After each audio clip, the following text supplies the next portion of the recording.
After the morning exercise and the work, the events have commenced properly. We are now at the second stage. That's the grand reception, the grand reunion, and the fundraising.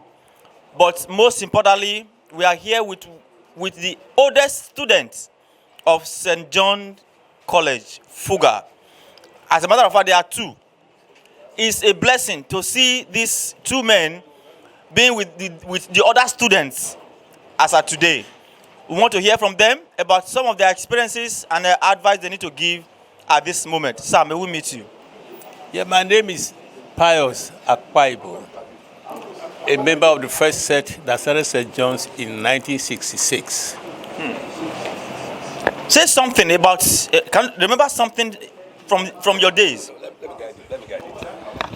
The study before us are the very senior set. Not when we say senior set, these are the what we refer to as pioneer sets of the college. They represent the school as it were then. They are the people who saw it all. They are the people who knew how it came about. Some of us are only privileged to drink from the fountain of their knowledge which they had passed through. Therefore, as the reunion exercise is trying to kickstart, we are privileged to have them in our midst and wish that they talk to us very briefly before we swing into action proper. Seniors, can you tell us how it had been, how it was so many years ago? Well, first, like I said, my name is Pius Akpaibo, a member of the first set. We started the school in 1966. Can you imagine? That time, well, it was very challenging, I would say. But we see everything that is challenging has its own benefits. We were brought up in the Catholic way. And, you know, these days you have a lot of things in the school. But at that time, there was no water and there was no light. We were privileged to have a small generator. And half of the students were day students. Only very few were living in the hostel. Early in the morning, you simply have to wake up at 5 a.m. and then go to River Obe to fetch water. By 6 a.m. you are back. You have to get ready for classes. You have to start with calisthenics exercises we do every morning. Okay. It was rigorous but very enjoyable. Okay. I would say that prepared us for our life. In the class, we have very good teachers, dedicated teachers that were very serious. Not nowadays that teachers are looking for what to get from school. They were dedicated and they taught us in the right Catholic way. After that, of course, in the morning when you come, we have to attend morning mass. Sometimes some of us who were mass servants, we have to go to town with the Reverend Father to serve in the mass and come back. So it was very rigorous right from the beginning of the day to the end. And at night, you have our teachers, they will come and make sure you are sleeping. So don't just go and say you play around. You have to sleep when you need to sleep. You have to read when you need to read. And you have to play when you need to play. So that's how it went until the school expanded. And then we were lucky to have the Reverend brother that took over the school in 1964. Okay. And that's what transformed the school. We had the Marani brothers who brought along with them a lot of books for our library and who made sure that all the students worked well. And of course, the first set came out in flying colors. All of us had distinctions in the exams. Wonderful. And of course, all of us went on to succeed in life. And that has been the pattern. Because we, the partner, we gave the green light, we worked hard, and we actually achieved what we're meant to achieve. And even today, I thank God that when I read your platform, I can see what the students of St. John's are doing. That's why today I decided to come, because this is happening in Lagos. You know, we are fairly old now, and I can count the number of my classmates in my fingers. But thank God we are still alive, and those of us who have followed our footsteps are doing very well. And God bless you. God bless the leadership of St. John's Old Boys Association. Thank you. Thank you very much. In a lighter mood, are there certain things you observed then? Like you did tell us about the dining hall life, the arrangement of place in the dining halls, the sternness of the hostel prefects, and the sanitation activities and all that. St. John's was rated or noted as a school of discipline, excellence in clubbing and all that. Sporting, I mean to say. But you seem to have omitted that. Well, like I said, from the beginning, we were taught to do the right thing. Okay. We have a focus on the activities for the day. I've just told you in the morning you must go to River Oben because there's no water. You come back and then you join the day's chores. The students were very disciplined, and of course the choice of leadership was based on merit and the idea that a particular person can lead. And of course you have some tough prefects. I was a librarian. I was a dorm prefect also. Librarian, and prefect. Yes, I was a dormitory prefect of St. Augustine. Okay. So when we were there, and of course in the hostel, I just told you that even when you are supposed to go to sleep, when you're supposed to have your siesta, yes, your teachers will be passing around to make sure you are sleeping. So that discipline was there. So if you have to go and read your books, you have the time to read, you have to go and read your books and the time to work. And of course, St. John's was known for a lot of things. okay. First, academics, and secondly, in sports. Yeah. You know that the Maranese brought the basketball. Yeah. And of course, we became the champion. Of course, some of the students some of the ex-students are even coaches. Yes. I remember, I think, Wahala. well, yes, so he became Wahala a national and coach. Roland Onibamo. Yeah, became a national they coach. became So, national I mean, we also excelled in athletics. Thank you so much. Will you want to add something, sir, as a co-pioneer student? Well, I wasn't exactly a pioneer student.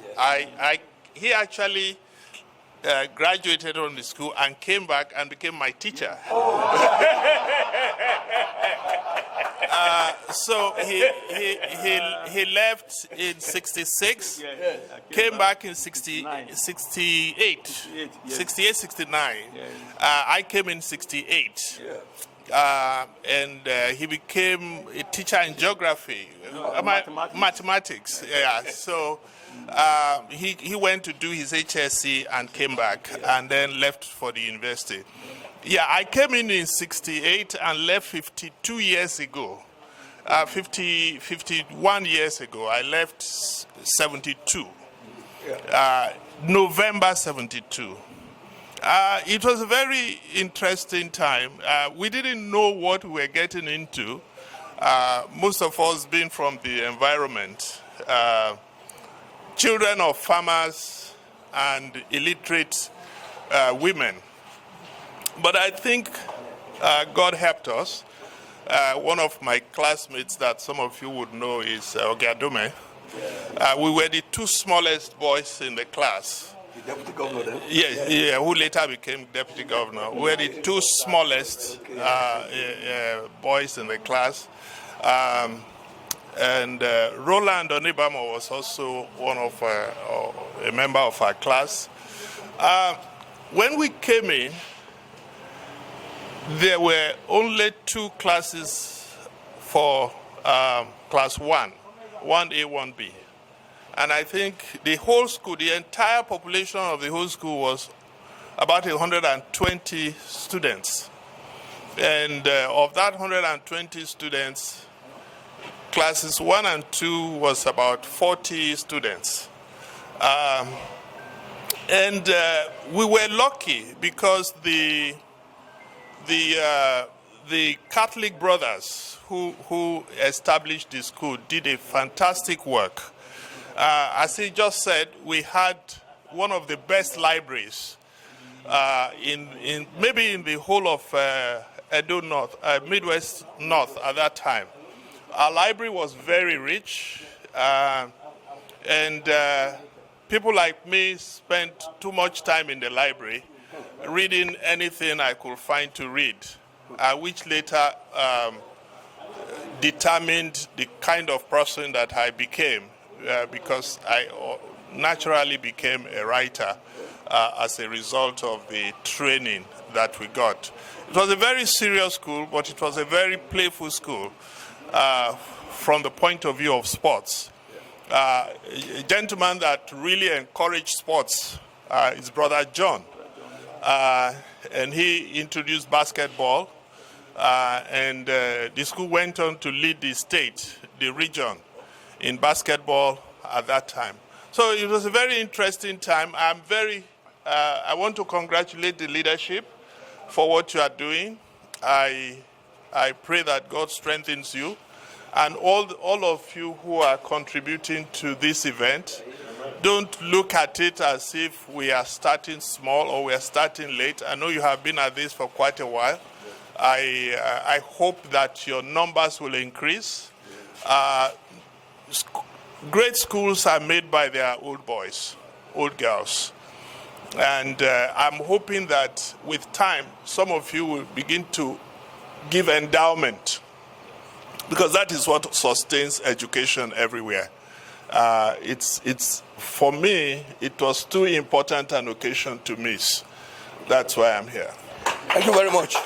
Okay, we are still talking about today's event. We want to speak with one of the members of the association, an old student of St. John's College. Sir, may we meet you? Yeah, I'm Timothy Yamai Mogime. I left St. John's in 1979. Sir, what is your experience so far about this reunion?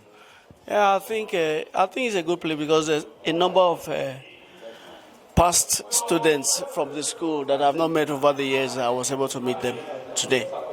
Yes, today's event is principally to raise funds to fix the school. Yeah. What will you say about the state of the school right now? I can't say because I've not been to the school for a long time. Though I'm from Fugar. I'm at the outskirts of Fugar. I just come in, breeze in, and go. So I've not gone to the school for a very, very long time. So I may not know the state of the affairs of a school. Okay, sir. A lot of people have made commitments financially, sir. How do you describe the response today? I think, to me, it's fair. It's fair. Okay, so what will you say to those that have not contributed, sir? They should do their bid. They should do. Everyone knows how Nigeria is now, but I think remembering how our school was, contributing is the best thing I feel we should do. Thank you very much, sir. Yeah, God bless you, sir. Yeah. I must say, one of the best. Now, that college is in a deplorable state. Sir, what is your view about what led to that? And what do you think should be done to get schools ready, working well in the state? I just think it's part of the problem we have in the country. So, it's not just St. John's, because I have a foundation, so I interface with schools a lot. I give out notebooks annually to schools in my constituency. I started doing that before I contested any election. Then I also give out, I enroll NECO, and the best graduating students I give scholarship to. So I'm very familiar with schools to a large extent in my constituency. Most schools are in a terrible state. And I don't know whether the state government is they have enough to fund schools. But I had actually thought about giving schools back to mission. Because our school is a missionary school. But the UBEC Act does not really allow you to do that today. But let's see if we can have a mixture of old boys like us, have an endowment fund to assist the school. If we can combine that with the missions, because I also spoke with the bishop in my own district. He talked about David trained Reverend Fathers. When the governor had assured them once, they went ahead to train Reverend Fathers and all, but nothing is happening. So if we have a combination of the government, the state government, that is, the missions, and then the old boys or the old students, work together, we'll be able to resolve it. Because we want solution, we want result. Enough of the blame game. Because those that are not getting the benefit of quality education are our children. And we have left most of these ones behind. And we are complaining about problem in the community, problem in the society, problem in the state. But those that you have left behind, a child that is 10 years today, add another 15 years to that child, will be 25. What have you put in that child? If you don't put enough in that child at age 10, and he goes on the street, becomes 25, he's probably going to be an armed robber, a kidnapper. So I strongly believe in investment in education. And by the grace of God, combining all this will be able to give our states a very healthy educational sector. Thank you very much, sir. God bless you, sir.